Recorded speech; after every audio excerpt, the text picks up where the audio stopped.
A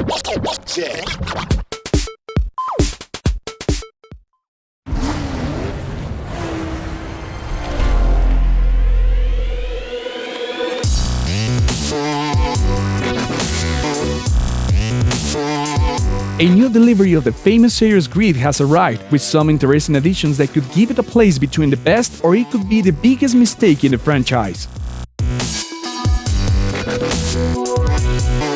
The first appearance of the sponsored racers in the city by Codemasters came in 2008, breaking the expectation of the usual racing games players, being influenced by the legendary Toka Turning Card Championship series that was born on PC, PlayStation, and even the Game Boy Color in 1997.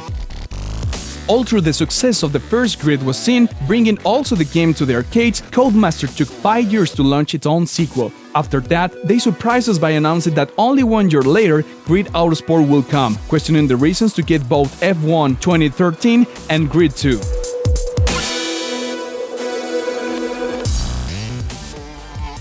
It had a long time since we saw a driving game like Grid Autosport. They have different disciplines and represent a concept but entertaining learning curve for fans of motorsport. The game works in an intuitive way, creating a profile that the game will identify you by name, nationality, and age. With this, you begin your racing career with 2 goals in mind: to be the number 1 and get the best sponsors. You have to be careful and strategic with this selection, because each sponsor will have their own goals to complete. This will give you experience points that will be converted into improvement for your cars.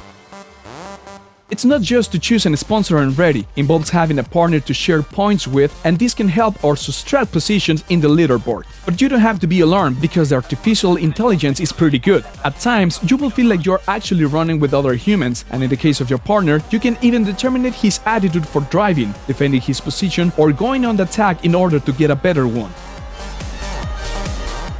And it's here where we find a point that rests a little to the experience: the variety of cars by discipline, the total sponsors or license of cars available, leaving a small variety from which we can choose. However, this is compensated by the well-recreated circuits and tracks. This time, not only will we be able to run in some of the most colorful cities, instead, we will have the opportunity to experience, in general, what autosports mean: driving touring cars, single-seaters, resistant races, tuning cars, and the standard of Grid, the urban races, each one of these with its own gameplay. It combined realism and gaming experience from playing arcade, being not that realistic but either that fanciful. This certainly puts players in an excellent position, not complicating the new ones and leaving something interesting to fans of the franchise, who will notice that the way of driving is more similar to the first Grid than the sequel.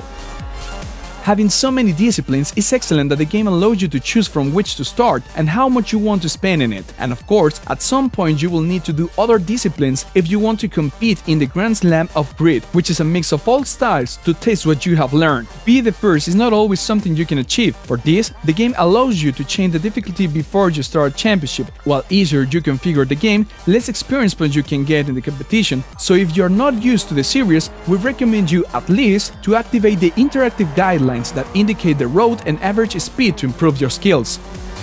The game incorporates a function called flashback that allows you to go back in time and avoid a crash or an unintentional skid, an advantage that no doubt you will use frequently at first, and depending on the race that you are cursing will be the number of times you can use it as a strategy. And believe us, that sometimes is the difference between coming in first or last place.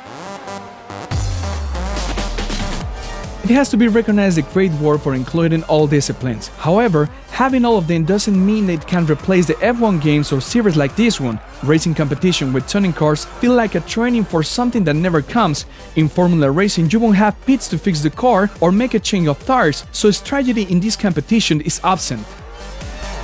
To balance the game, Codemasters added a modifier for the car that will allow you to condition the suspension or steering in your own style in each competition, and even make improvements to your vehicle.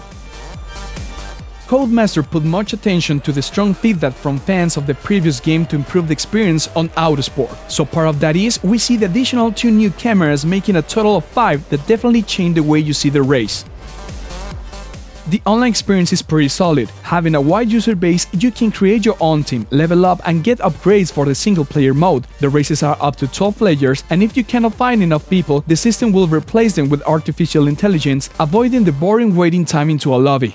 Of course, you will start from scratch. No matter how much you have played in the single-player mode, you will select a discipline or random and you will be playing a race in the RaceNet of Grid. If you get bored of both modes, Codemaster has put available to users a series of challenges that will be updating online every week to maintain the replayability of the title.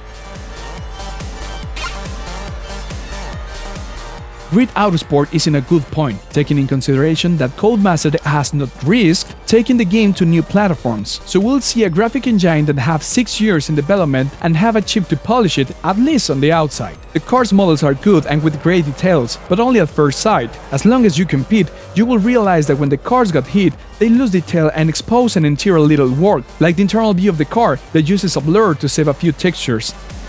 The colors have been truthfully improved, going from a warm sunset style to a great simulating roadness in Grid 1 and 2 respectively. In Grid Autosport, we will feel that we are driving in an action movie with more saturated colors and an interesting contrast that feel elegance and allows light reflection effects to look even better on the paint of our car and the road. The cars, tracks and circuits look good. Some visual effects like dust or earth feel real. However, elements such as the public and retaining walls are less points to the aesthetic, but in general, they don't affect the gameplay experience. As always, the PC version is highlighted. Surprise for us, there's pretty much difference, setting the PlayStation 3 version as the inferior, Xbox 360 as the balanced one, and PC as the best. The game includes music that accompanies the game menus, but do not expect to have a musical background for your races, because you will need the greatest possible level of concentration to win, which doesn't feel really comfortable at all times. The sound effects are done perfectly. The cars sound great, although we notice that the single-seater cars compared to F1 2013 do not sound that impressive, but it's a detail that will not distract you. The feeling is well denoted and even better with the multiple changes in the perspectives, since the intensity of the engine sound will become harder depending on how close is the angle to the car, a significant detail in the realism of the game. To share generation limits Grid Autosport to simply feel like a definitive version of its prequel.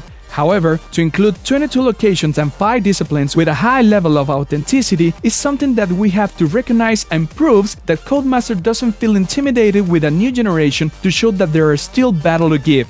Speed is the key to generate the excitement of motorsport, and Grid Autosport succeeds beating the challenges and listening to their fans. These are the reasons why in Crossover we give it 8.2.